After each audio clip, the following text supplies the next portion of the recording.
I need support staff to clear the room. Stand up and walk, now. Hello and welcome to The Watch. My name is Chris Ryan. I'm an editor at TheRinger.com, and joining me on the other line, Better Call Saul, it's Andy Greenwald! Here I am, live from the land of enchantment. Is that what they call Albuquerque? It is. Well, it's New Mexico. New Mexico in general is the land of enchantment. How much turquoise are you wearing right now? Can I be really, really real with you and our listeners? Sure.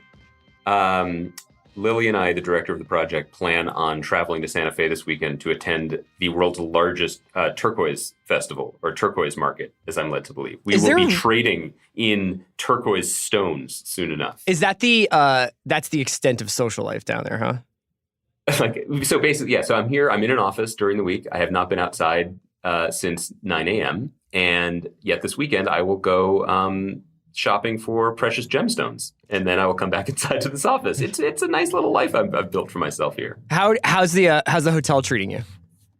Hotel life is takes some getting used to. Do you have I've heard tell about people who, when they live in hotels, bring little accent lamps or scarves to throw over the lamps? Yeah, well, it's not the home? lighting that bothers me. It's really the parameters of the room and the sameness of it. So basically, I get to a hotel, I'm like, this is the only place I want to live. Even if it's just like your carbon copy Marriott. And I always am like, I'm going to have the best night of sleep of my life because, it's a hotel bed or whatever.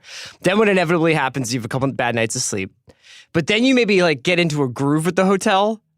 And then no matter what, whether you're staying there 2 days, 3 days, 8 days, 45 days, you're going to hit a point where you lose your mind and you go full Barton Fink. And that's where I want to be there for you, okay? I want you to feel free to call me, do whatever you need to do, FaceTime me, because I don't want you peeling wallpaper off the walls and walking back and forth across your room counting the paces like Joaquin Phoenix in The Master.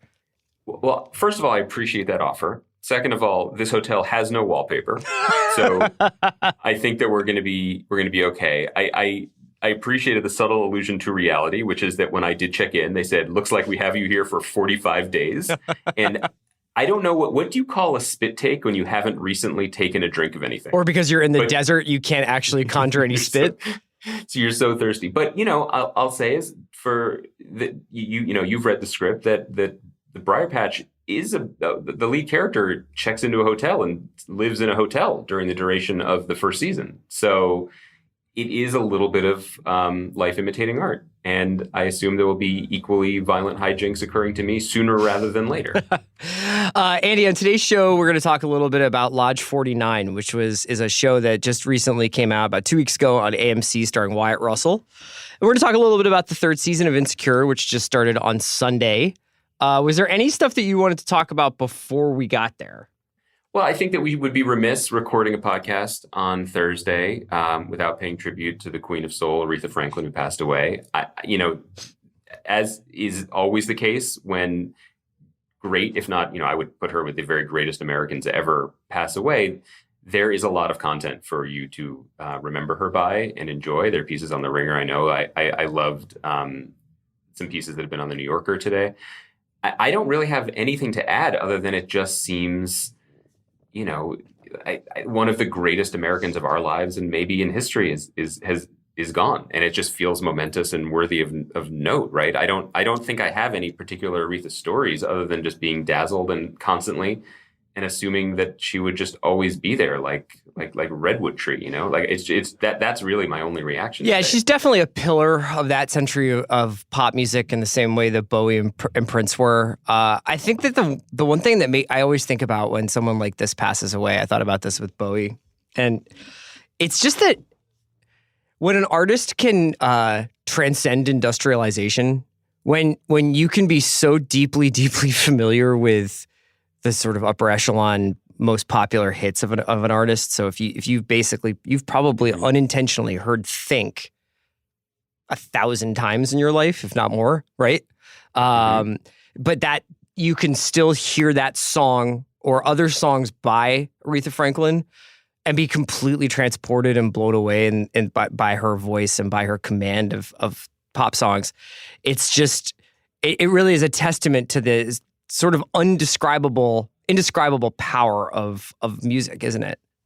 Yeah, and I don't want to uplift someone's ability by downplaying other people's, but I do think it's important to note that the difference between Aretha Franklin and someone like David Bowie, this is getting into some squelchy territory, but because I don't think artistic talent is necessarily quantifiable, and I'm not the kind of person who thinks like Steve Vai is a better guitarist than Bob Dylan because he can do those crazy runs or whatever. But Aretha Franklin just had this instrument that was her voice, that was one of the greatest ever produced and certainly one of the greatest ever recorded. It wasn't necessarily, so when we're talking about her and we're just all in awe and slack-jawed by the greatness and we're trying to wrap our arms around it and put it into words, it's not ineffable. You know what I mean? Like describing David Bowie's importance is both his songwriting talent and singing, et cetera, but it was also like an Andy Warhol like mastery of cool and of style and all the other things that made him great.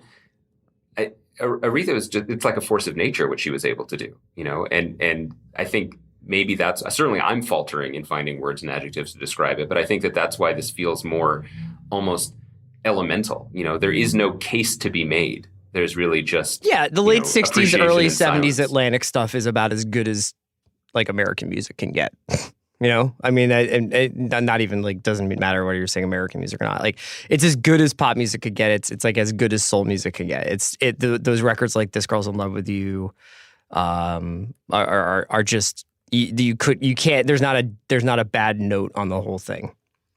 But do you remember? I mean, people are talking about this again today. But do you remember the night that she came onto the Grammys and replaced Pavarotti and sang Aria from Puccini? Yeah, and it's just like. Okay.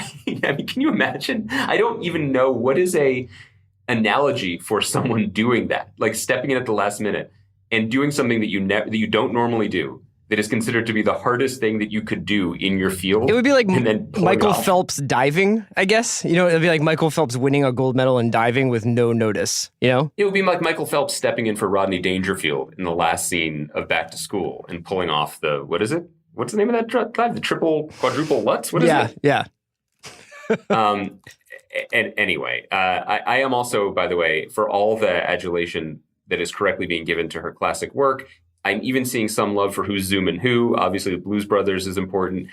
I was really thrilled to see an old colleague of ours, Craig Marks, longtime music journalist and editor, really standing hard for her like late disco era tracks, which I was not familiar with, but apparently there was a whole bunch of records that she made with Luther Vandross producing that Craig referred to as roller skating jams. And I gotta say, pretty good stuff. Yeah, I'm just looking over like the track listings for some of those late 60s records, and there's so many deep cuts as well as the ones like Since You've Been Gone and Chain of Fools. And, you know, I would really highly recommend anybody who has like a Spotify or an Apple subscription and just has easy access to her catalog is just start at the beginning and just sort of let it go for about 400 songs. You won't have a bad weekend, I promise you. By the way, it was Chris, it was the Triple Lindy was the name of the dive performed by Rodney Dangerfield. And Right. I want you to know that one of the first things to come up in my Google search, someone asked on a message board, did Rodney Dangerfield do his own dive in Back to School? Now, I am no expert. I am not Greg Louganis, but I think it's pretty fair to assume that no, he did not. Yes. Now, Andy, before we get into Lodge 49, for listeners, so we're going to be doing this remotely probably for the next like month or two, right? I don't think we're going to be in the same city once. I think there's a chance around Labor Day. Maybe around Labor Day, yeah, right. We're going to be. But so we'll try to be a little bit more communicative about the shows that we're going to watch because we'll have to plan that a little bit more, which will be nice. Well, I'm sure we're going to hit Better Call Saul in the coming weeks. Yes. There's a couple of other things a little bit later in August that I know that you and I are pretty excited about. Yes. So here's, before we get to Lodge 49, I did want to ask you this. Though I am removed from the epicenter of entertainment and culture that is Los Angeles, I still receive missives. Like letters put in bottles and thrown off the boats in the olden days. And I received an email saying that Netflix had recently thrown an event to celebrate something. And the evening was, I believe, it called. Now, I apologize for doing this live on air, but I am going to check again. Yes, I received an email from the press department that said Ozark Tastemaker event. And I clicked on the photos, assuming that they were just pictures of me. I assumed it was just Chris Ryan with his arms thrown around the necks of like Reed Hastings and Cindy Holland from Netflix, because no one made my taste for Ozark like my good friend Chris Ryan. And yet it was just Jason Bateman at a pleasant cocktail party. So my questions are here for you. One, how sore are you that you were not included at this event? And two, how excited are you 2 weeks out from the return of one of your favorite shows? Yeah, I don't want to get too close to, the inside baseball of Ozark, because I like to suspend disbelief. I like to believe that Marty Byrde is really out there somewhere. So I can only hang out with Jason Bateman like once a year because of that. Because otherwise it would just be like, oh yeah, the classic Bateman here. No, I know it's coming. Chris, that was such a effortless humble brag. Thanks. Because now we all understand you have hung out with Jason Bateman. I don't hang out with Jason Bateman. I hosted a Netflix panel about Ozark, and it was wonderful. It was also about Black Mirror, and I got to meet. That was when I met Jodie Foster. But wait, Chris. That was not when you met Jodie Foster. That's true. We met Jodie Foster once before. This is actually just like a weird. Why are we just doing this weird like name dropping though? Only because, I don't know if we ever told the story, that we went to see a screening of The Post written by the Watch superfan Liz Hanna, and then later became a guest on our show, which we were so grateful for. And we were introduced to Liz, and we were so excited to meet Liz, we brushed off our brief handshake and introduction with the small older woman whose foot was in some sort of a cast, right? And then 10 minutes later, we realized that had been Jodie Foster. Well, so she was awesome at that. She was awesome at the event that I was at. I just want everyone to know that there is not a single Oscar winner that we will not accidentally snub if given the chance. Okay, but Ozark. So give me the lay of the land 2 weeks out. Because, so I think that a lot of these there's been a lot of shows that we've been excited about. I think Killing Eve and Succession most of all, where I have been grappling with the idea of where they go from their excellent first seasons. Because so much of television now is written into these limited runs, and they're very high concept shows. So, you wonder whether or not there's anywhere else to go after the end of the first season. And Ozark certainly set up a second season, but so much of what Ozark did well was push almost in the way that, you think that's like, it's what they teach people in improv, is to just keep pushing scenarios further and further and further. Ozark does that in the first episode. And we've talked about this a bunch of times. It's just like there's more in Ozark's first episode than happens in like the first season and a half of Breaking Bad in terms of plot. Yep. And so I think that there's a little bit of nerves, but then when I saw the trailer, I was just like, yeah, man, I just really want to go back. I just need to get back into this whole world. Yeah, I think a lot about, there's an analogy that I've heard about what, show running and writing a first season of serialized dramatic television is, and an analogy you could make is, you wander into the forest, but you leave a trail of crumbs behind you, right? Because you want to plant things, you want to leave things behind that the audience is going to pick up on and pick up on and pick up on until it leads them to where you want them to go. To watch that first season of Ozark is to see someone laying down the crumbs and then to just have like a giant bear running afterwards, eating all the crumbs immediately as soon as they're dropped. Yeah. There is very little left on the table, very little left on the big board in the writer's room after the first season, which I admire the hell out of. I mean, honestly, and people heard me talk about it when I finally caught up and watched the show and we broke it down. I admired that almost as much as the show itself, because even aspects of it that I thought dragged or moments I didn't love, it taught me to watch it, as good dramas do. And what it taught me was that don't get too comfortable with any of this. So that alone makes me excited, and I think that obviously the challenge is hard. The challenge is, it's a big challenge to have established exactly that precedent, that we're going to keep things moving. We're going to keep you on your toes. Don't get too comfortable with anything. And then to keep that up, I mean, that's a dangerous pace.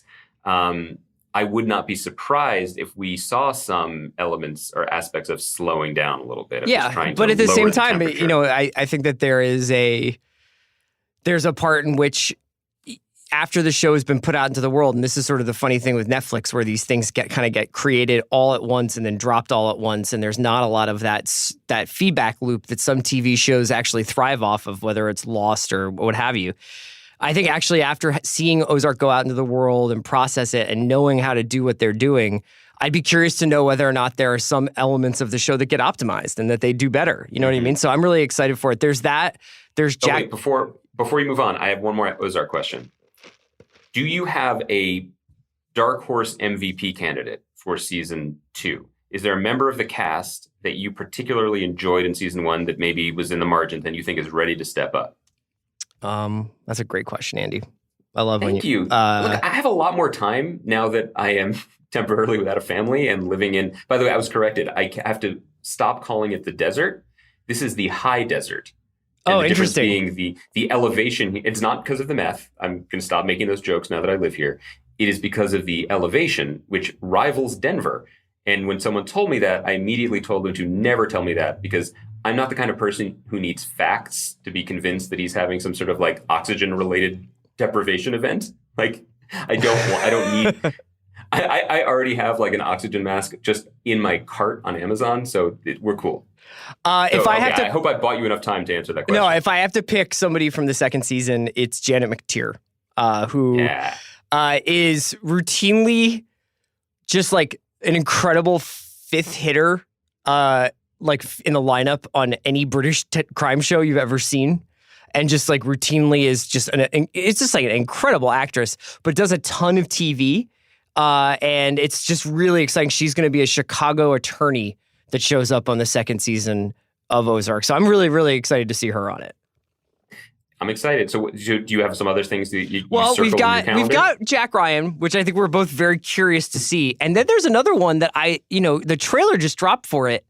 And I know that we're going to be talking about it, but I haven't taken your temperature about in a while. And that's the Romanovs. And that's coming out October 12th. Where is my temperature on this? So for people who don't know about this, this is Matthew Weiner's return to television after the masterpiece that was Mad Men. It is how many episodes is it? 8 or 10? Something like that. Basically loosely serialized, if that, anthology show. It's basically a collection of short stories where the only through line that we can ascertain, right, is that a character in each episode believes him or herself to be an heir to the throne of Russia. Is that basically, am I getting this right? Yes. And the cast is, first of all, he is getting the Mad Men gang back together where it matters. But that's like saying, I don't know. That's like saying the Golden State Warriors just have the Splash Brothers. Like, let's go through who Matthew Weiner's like assembled here. You got to start at the top with Buono. What about Buono though? Because she's in this show. Cara Buono, Clea Duvall, Griffin Dunn, Jack Houston, Diane Lane, the Queen Amanda Peet, Carrie Bish, Aaron Eckhart, Corey Stoll, Christina Hendricks, Catherine Hahn, John Slattery, Paul Reiser, Nicole Ari Parker, Ron Livingston, Andrew Rannells, Mary Kay Place. I mean, I could just literally read through every single person. J.R. Ferguson. Did you know, and first of all, Carrie Bichet, please. Guests of the Watch need to have their names protected at all costs. Did you, in the dazzling Christmas lights of names that you just strung past me, did you mention the star of the first episode? Did you mention Aaron Eckhart? Yeah. You said Aaron Eckhart earlier. I did. What about Noah Wiley, though? But can we just... What about Radha Mitchell, though? I just feel like this is some stock manipulation that you're big-upping the show, considering you have these distressed Eckhart assets in your portfolio, and you really feel like this is time for a comeback, right? No. Berkshire Hathaway does not have distressed stocks, my guy. We just nurture things. We just nurture. Amazing. I have no distressed assets. What I would say is this. I am incredibly excited about this show because I love the way Matthew Weiner writes television. Obviously, this is a dazzling cast. But the thing that I was also highlighting wasn't just the in front of the camera talent. It's worth noting that this is a reunion behind the scenes because Semi Chellis is there, the Jack Matons, the couple who wrote with Weiner on most of the seasons of Mad Men. Chris Manley is doing cinematography. Janie Bryant, genius, who did the costumes on Mad Men. So in that sense, it's a reunion. It's exciting. It's also a little bit crazy because this is a $70 million plus show about people thinking stuff and talking. And in a way, and this is actually not the worst segue into our conversation about Lodge 49, because obviously the person who made Mad Men is going to get another shot. But to have a shot on his own terms at this price point almost seems like a throwback, because this is not Lord of the Rings. This does seem like a deal struck by the previous Amazon administration, and I'm just happy we get it. Yeah, me too. It's bizarre that something that a few years ago when the deal was struck that felt almost like an inevitability. Of course, these deep-pocketed companies would bankroll these creators, even though, I don't know if Mad Men's viewership totals or whatever can be translated by number crunchers into this much money. That felt like where TV was going. That's not necessarily the case anymore. And that is a pretty good transition, I think, to Lodge 49, which I'm guessing, we haven't really checked in with each other about it. I feel like a lot of our enthusiasm for the show will likely come from the meta conversation around the show, which is, I cannot believe this exists in 2018 and I want to protect it. Yeah. So let's take a quick break to hear from our sponsors, and we'll be back to talk about Lodge 49 and a little bit about Insecure. Today's episode of The Watch is brought to you by ZipRecruiter. Hiring? Every business needs great people, and a better way to find them. Something better than posting your job online and just praying that the right people see it. ZipRecruiter knew there was a smarter way, so they built a platform that finds the right job candidates for you. ZipRecruiter learns what you're looking for, identifies people with the right experience, and invites them to apply for your job. These invitations have revolutionized how you find your next hire. In fact, 80% of employers who post a job on ZipRecruiter get a quality candidate through the site in just one day. And ZipRecruiter doesn't just stop there. They even spotlight the strongest applications you receive, so you never miss a great match. The right candidates are out there. ZipRecruiter is how you find them. Businesses of all sizes trust ZipRecruiter for their hiring needs. Right now, listeners of The Watch can try ZipRecruiter for free. That's right, free. Just go to ZipRecruiter.com/watch. That's ZipRecruiter.com/watch. ZipRecruiter.com/watch. ZipRecruiter, the smartest way to hire. Today's episode of The Watch is brought to you by Gillette. If anybody had listened to Monday's podcast, they would have heard a deeply personal anecdote about how I was trying to grow a beard. And it was an 11-day process. It was a journey for me, for my wife, for everybody who loves me. But it didn't work out. It was just too itchy. It's a little too hot in Los Angeles to be experimenting with facial hair. And that's when I reached for my Gillette Mach 3, as I have throughout the years. It is my razor of choice. It's just quick, and it's gone with my razor. And I just feel much better. I feel lighter, I feel younger. I feel more like myself. Whether you're just doing some basic yard work on your face, or you're actually taking the whole beard off, Gillette is what you're looking for, whether it's the Gillette Fusion 5 or the Mach 3. Gillette offers a variety of shaving products for every guy, regardless of his personal style, skin needs, or budget. And whether you want 3 blades or 5, the Gillette 3 and Gillette 5 razors have you covered, all under $10. That's high performance at a low price. Get Gillette Performance delivered to your door and find Gillette 5 at GilletteOnDemand.com. Subscribe today.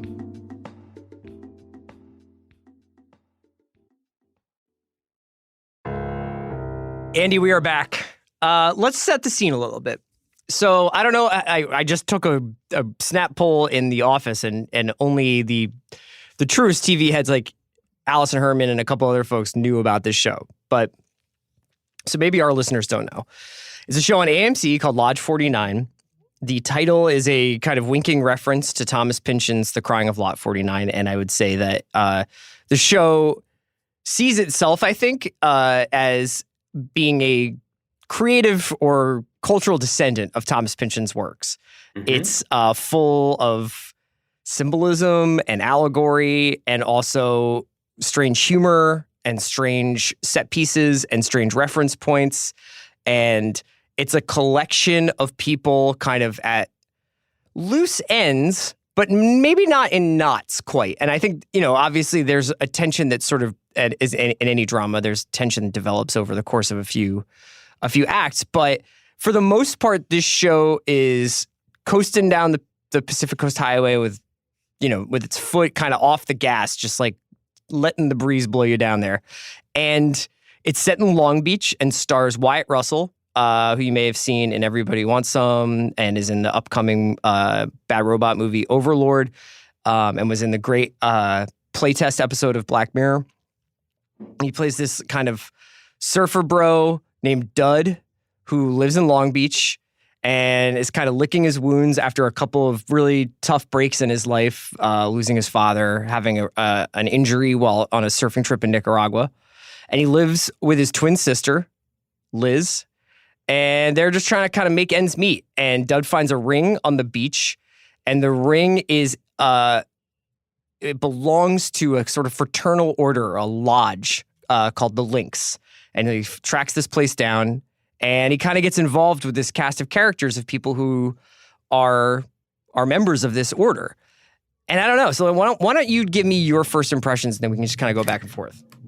My first impressions are, I cannot believe this exists. This is sort of like what we all thought in a very modest way, or at least a non, without much foresight, maybe where TV was heading. From the earlier era of AMC, basically when AMC positioned itself as this exciting adult alternative to a lot of what was happening on TV at the time by basically investing in incredibly talented writers and encouraging them to not use their best work as a sample to get hired on existing shows, but to actually make that work. And that's what happened with Breaking Bad, and that's what happened with Mad Men. In this case, this is a talented writer named Jim Gavin, who's written short stories and basically a fiction writer. And they gave him a chance to make this strange, baggy, low stakes, chill comedy drama. All those words I just said would not get you. You basically wouldn't be able to open the mini bottle of water if you were pitching that, I think, in most studios and most networks in 2018. It just doesn't translate. This is not based on any existing IP. It does not have a giant question that needs to be answered that you can put on the poster. It does not have an event that is so shocking it spins your head around in the first episode. It does not even have big stars.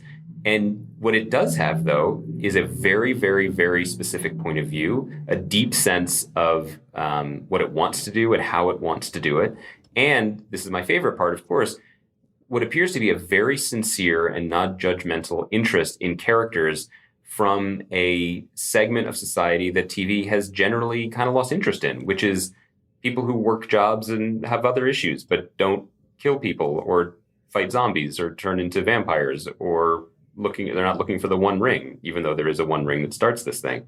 So obviously, I feel like anyone who's heard this long preamble would assume correctly that I was kind of into the show from jump. Now, for me, was it like a mad rush into love? No, because the show, because of all the things I just said, that first episode, it's a little prickly. You know, Wyatt Russell is a star and is just so this guy that you immediately want to follow him anywhere. Even if it's to a donut shop or even if it's just to a night of drinking bourbon poured into a big gulp mug. But otherwise, the show doesn't really want to hold your hand. It just sort of wants you to find these people and sort of figure out their relationships and then want to keep stumbling along with them to the next episode, which I have to tell you, I do. Yeah. You know, you mentioned this idea of it kind of being, it almost taking you back in a couple of years to when there was this promise that, like you said, that a writer's writing sample could be the actual show they made and not then saying, okay, you're great. Why don't you go work on this network show or whatever. And so, yeah, it does have some of that magic that I think we were feeling 5 or 6 years ago with TV. It also has a very, very classical TV storytelling voice in the sense that several of the characters will have like these pretty well-developed plot lines throughout episodes, but those plot lines are just kind of, they're almost refreshingly realistic or relatable, and they're not mystery box plot lines for the most part. There is a sort of larger mystery box in the center of the show, but Brent Jennings, who's an actor you've probably seen if you like any either 80s action movies. He was in gosh, what was he? Another 48 Hours. He's been on tons of TV shows like Hill Street Blues and St. Elsewhere. And more recently, you may have seen him as Ron Washington in Moneyball. Brent Jennings is the second star or the third star of the show. And he's just a guy who's like trying to get a commission on some pipe fittings and plumbing supplies that he's sold. And that is literally the plot. of a show, of his whole plot so far, along with like a general sense of like, I've arrived at this point in my life and life hasn't turned out the way I wanted it to. Same thing goes for a lot of these people. Wyatt Russell's sister is just working in a TGI Fridays type bar and ducking debt collectors. That's her plot. It's wild, and what the show has done so far in the first 2 episodes is really articulate and visualize people's frustrations with just the crushing weight of modern life without making it a polemic. It's just sort of like, yeah, sometimes you're so beat up and kicked by the world and your bad job that your wages are getting garnished at, that when you are cleaning out your fridge, you decide to climb inside of it and close the door, and as one of the characters does. And let me say also, I think there is more to be gleaned about the nature of human behavior and human life and our reason for being through a bunch of normcore people gathering to drink beers and talk than there is in a futuristic theme park of sex robots. I mean, I obviously that's on brand for my core beliefs, but like, I think this show is an example of that. This show is just as interested in answering, or tackling anyway, not answering, but tackling the big questions as something like Westworld. But I think it does it in a more subtle way with a lot more honesty about what actually makes people tick. Now, the other way of talking about the show, which I think is worth doing, is I mentioned at the beginning how this feels like it's from a different era. In a way, it is. The development of the show, the fact that it's on the air is a small miracle, not just because, wow, I'm enjoying it so much. It's that the scripts for this show, meaning the pilot was probably already written before this, but AMC announced that it was going to form and fund a writer's room for Lodge 49 in May of 2015. Yeah. That's over 3 years ago when Jim Gavin, who had probably written the script previously, was given the green light to, in very AMC fashion, write more scripts. And then they would, if they liked the scripts, they would green light the whole season. And which they did in 2016. 2016. I do know that I think at some point then some of the scripts were tossed, that they had a new room. A lot of time and money went into the creation of this show. It's interesting to think of that, also knowing that AMC budgets shows differently than other networks, and that requires some smoke and mirrors and sometimes some suspension of disbelief by the audience. This show is so deeply about being kind of a surfer burnout in a surf town like Long Beach. Lodge 49 is filmed in Atlanta, where the tax breaks are more prevalent than surf breaks. For the most part, I buy it. There's a bunch of CGI palm trees. The production designer and the location scouts did a great job. And honestly, if Wyatt Russell walked into like whatever the name of that international base on Antarctica is, and he just has that kind of like sun-bleached pocket tee, you're just like, yeah, that guy's a surfer. But it was... I'm going to say this, I don't even have judgment about this, but I will say it's a different experience for our current age of television to throw on a show like this and not really recognize anyone except to say, oh, that guy, like you said with Brent Jennings, who's a terrific actor and really seems to be relishing, a role this large. But the rest of the cast is filled with people that you may have seen before, you may have even liked before. David Pasquizzi, who plays a member of the Lodge. Yeah. Is a legendary improv guy from Chicago and plays a great recurring part on Veep as Selena's ex-husband. But that's the level of celebrity we're dealing with. What's your... Where do you stand on that? Because I think we've been a little spoiled now where we see shows and, even supposedly second-tier shows on streaming services stocked with people who we either know from movies or from other recent Gilded Age shows. My take is that this will be a show.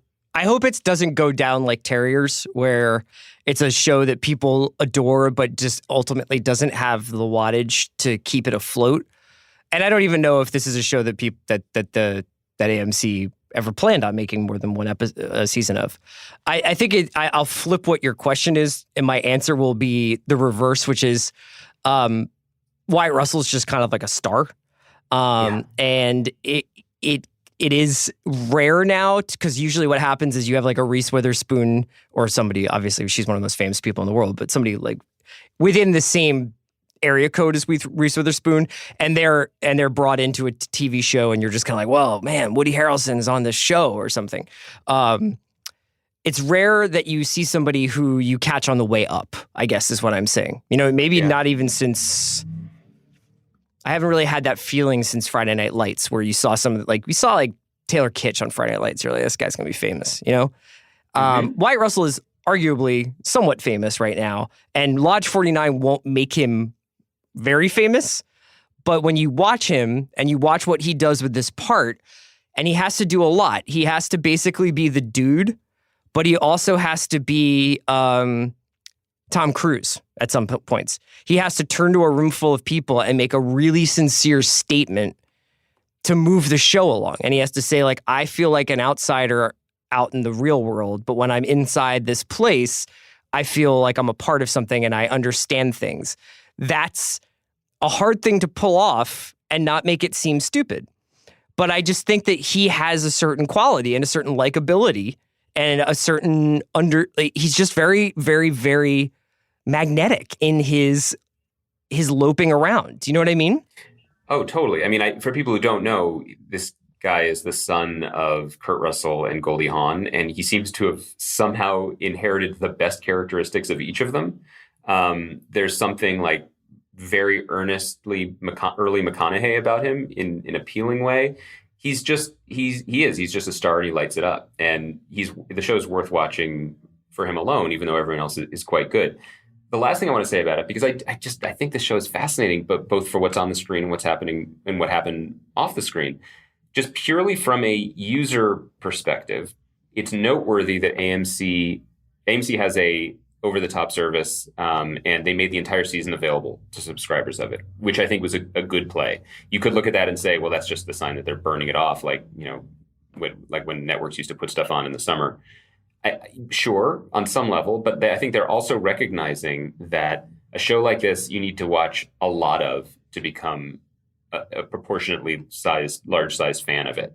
And though I am often against binge watching, I prefer the slower build. Much like with the other AMC show that it airs with, Better Call Saul, this just might be one of the ones that benefits from having more around. Because once you sink into this world, once you sink your toes into the sand of it, you kind of want to hang there for a while. And that said, I wonder if with the commercials that you get if you watch it streaming or on demand, or with just a week-long break between Mondays, if the spell is broken, will it stay broken? Yeah, and so I think that there's actually some connective tissue between Lodge 49 and Insecure. Ooh, I'd love to see this. Well, only in so much, and I think that there's something about making. I think that we're entering a time period where more and more people are more and more aware of just how touch and go it is out there when you're like living. Not necessarily paycheck to paycheck, but I think more and more people are more acutely aware of fiscal inequality and haves and have-nots and how much corporations may or may not control what we see and do and how much money we can make and what we spend it on. And I think that there's something nice about having a couple of shows on the air that explore how fucking hard it is to be alive in America right now in different ways. I think that's a great point. So should we transition? Yeah, go for it. Should we segue over? Yeah. That's definitely the case with Insecure, which returned for its third season. It finds the star Issa moonlighting as a Lyft driver and learning how to, or maybe how not to, remove vomit from the backseat of a car. Right. And I love the tack you're taking with the type of the where she is in the world and how she's trying to make it in the world and how it doesn't sugarcoat that, or, you know, there hasn't been, this is the third season. She's not on, year 3 of some perfect, beautifully scripted upswing. It's really just, she's still kind of just figuring it out. That differs though, and I apologize for breaking up your beautiful segue. That differs from the show itself. This is a show that when it premiered, Issa Rae was not super famous. And, I think the show seemed like a great investment by HBO in young talent, but it wasn't quite clear what it would become. It's always fun to watch a show come back to a level of energy and acclaim that maybe even the people making it didn't realize they had achieved. It's one of the great pleasures of serialized television, but also television over multiple seasons and television that comes out week to week. Because when Insecure came back this year, suddenly they're after shows. And I think you guys are doing it as the recapables, right? And people who appear in tiny parts, like in this season premiere, the guy who got in the fight in the back of the lift, I was getting emails and texts about him just as an actor being like, who's that guy? That guy's great. This show is a launching pad now for people who were launched by it. And that's kind of fun. It's a really fun show to have back in our lives.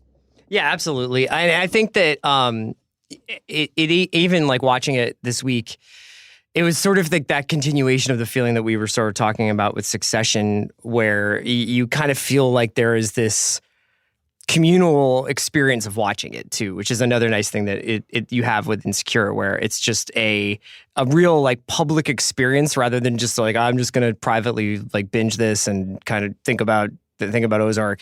And there is a certain almost like celebratory quality to watching it. Oh, absolutely. And because, I mean, because at heart, and this was the brilliant decision that Issa Rae and Prentice Penny, who's the showrunner, and also Larry Wilmore, who helped develop it, came up with, which is that, yes, this is a show about economic struggle, and it's a show about dating, and it's a show about Los Angeles, but it's really a show about female friendship, and particularly the friendship between Issa and Molly. And so much like they are excited to see each other, like it is exciting to see them together on screen. And obviously we have to give a shout out to good friend of the pod, Yvonne Orji, who was very nice to indulge us with some Talk the Throne stuff last year. But here's the other thing about the show. Chris, I don't know if you know, maybe people are tuning in late. I'm in New Mexico right now, the land of enchantment, trying to make a TV show. I like that you're treating it as if it's a radio show and that people can't start from the beginning, but go ahead. I feel I'm sitting alone in an office right now talking to you on the phone. I don't know what's going on. We were having a conversation about like casting extras and casting people in small roles. And like, do you want people with TV faces or do you want people who look a certain way or look regional, interesting, whatever? The thing about Insecure is that people look so fucking beautiful on the show. And that's one of the hallmarks of the show, but it's just staggering. Like, I know a lot of the template was set by Melina Matsoukas, who directed the pilot and has come back to direct multiple episodes. She's an executive producer.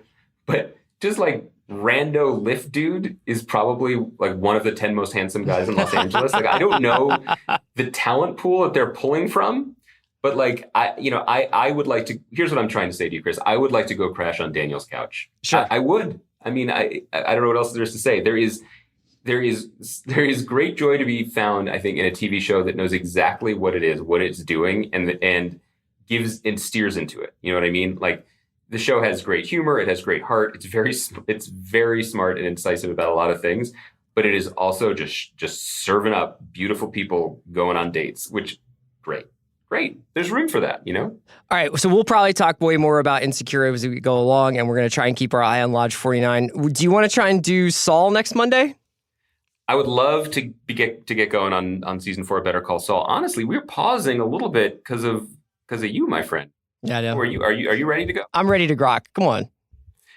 Also, Chris, I want you to know that though I am sitting in an otherwise empty office with just like a picture frame, some headphones, some goldfish crackers, and some sunglasses on it, one other item on my desk that I think is relevant to you and our listeners.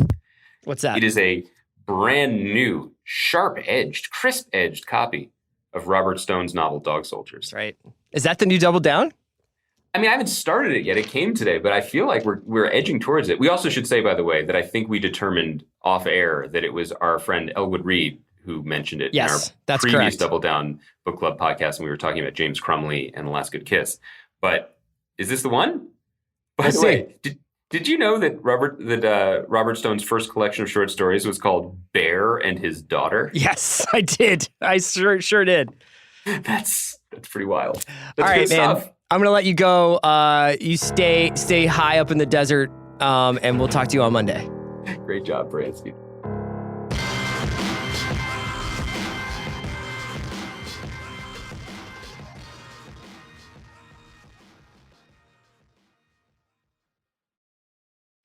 Today's episode of The Watch is brought to you by Gillette. Gillette has been my razor of choice for, going on almost 15, 20 years now. Gillette offers a variety of shaving products for every guy, regardless of his personal style, skin needs, or budget. I have somewhat sensitive skin on my face, and Gillette has always just given me the close shave with the smooth feel that I've always loved. I use the Gillette Mach 3. I shave probably twice a week, whether you shave every day in the morning or whether you shave once every couple months because you have a cool beard. Gillette Mach 3 is my favorite, but you can't really go wrong. Whether you want 3 blades or 5, the Gillette 3 and Gillette 5 razors have you covered, all for under $10. It's high performance at a low price. Get Gillette Performance delivered to your door and find the Gillette 5 at GilletteOnDemand.com. You subscribe today.